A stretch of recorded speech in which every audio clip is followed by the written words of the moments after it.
Então, as observações, os perfis da escola que são habilitados para validação das aulas são a do gestor, do secretário e de analista.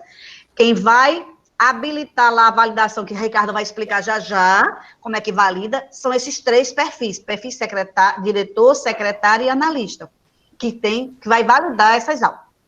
Segundo, não existe um período, ainda não existe um período determinado para a inserção dos dados, que vai do dia 18/3 ao dia 14.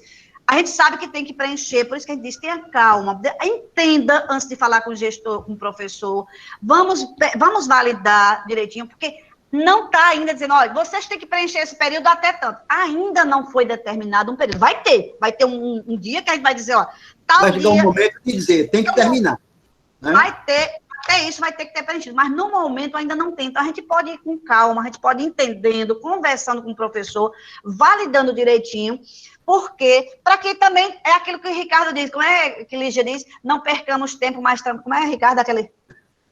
Não tenhamos pressa, mas não perdemos tempo, não é isso? Mais ou menos isso? Não percamos tempo, ok. Não percamos tempo. Então, vejam, não está determinado ainda, vai ter um período, claro, para a gente fechar o encerramento do ano letivo, a gente vai ter que estar com isso preenchido.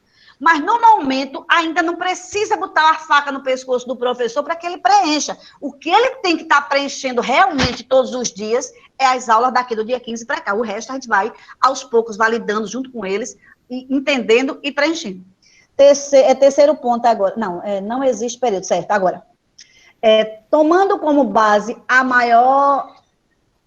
maioria das planilhas das analistas, o monitoramento das aulas remotas se inicia a partir do dia 6 do 4, 6 de abril. Então, antes, foi aquele período de quase que 3 semanas, mais aproximadamente, que a gente ficou assim, sem ninguém se pronunciar, sem ninguém saber o que faz, estava todo mundo se achando, se procurando, se ver, se encontrando. E poucas as iniciativas, ou quase nenhuma iniciativa de relação de aula remota, de coisa tudo. Nesse período, né, do dia 18 ao dia 4. Então, assim, quase não tem evidências de que teve aula nesse período.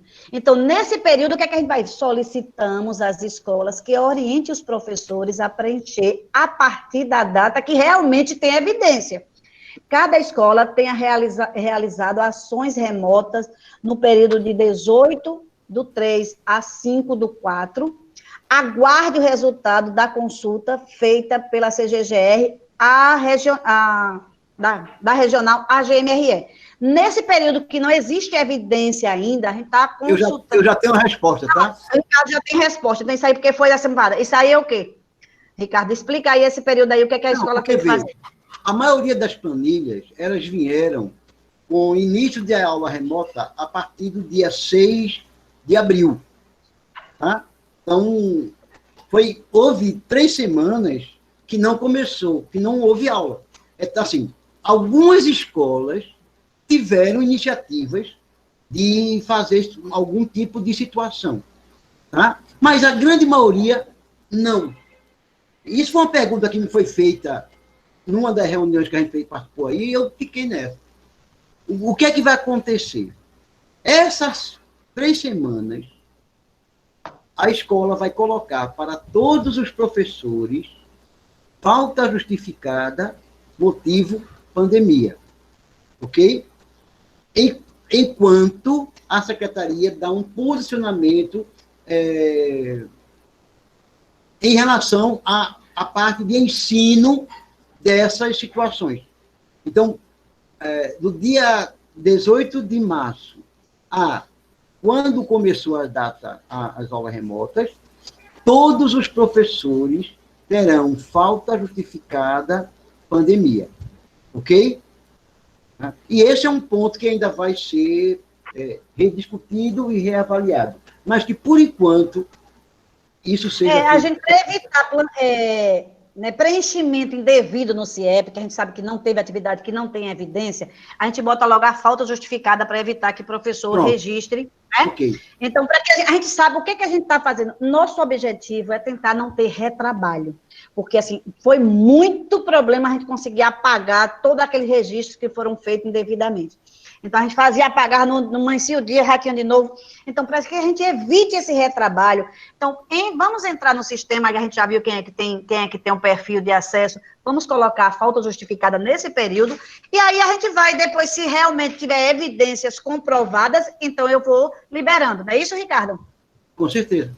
Pronto, então, a gente vai, quarto item aí, o calendário do ano letivo não será alterado no CIEP, isso aí eu já falei, a gente não vai, a gente é quem vai se ajustar o calendário ao CIEP, não é o CIEP a gente.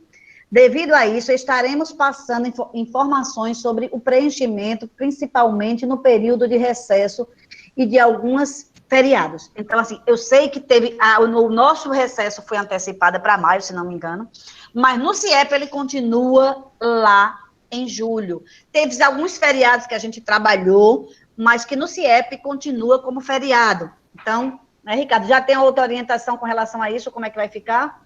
Ainda não. Então, aí a gente vai ter, no CIEP, a gente vai ter, por exemplo, se eu dei aula no feriado, com certeza pode eu não ter sido dado na outra aula. Eu tenho um espaço aberto para que eu registre, porque lá, quando eu boto na situação didática, eu digo qual foi o dia que foi ministrada a aula. É como se fosse uma reposição, não é isso, Ricardo? Ok. Então, vamos lá.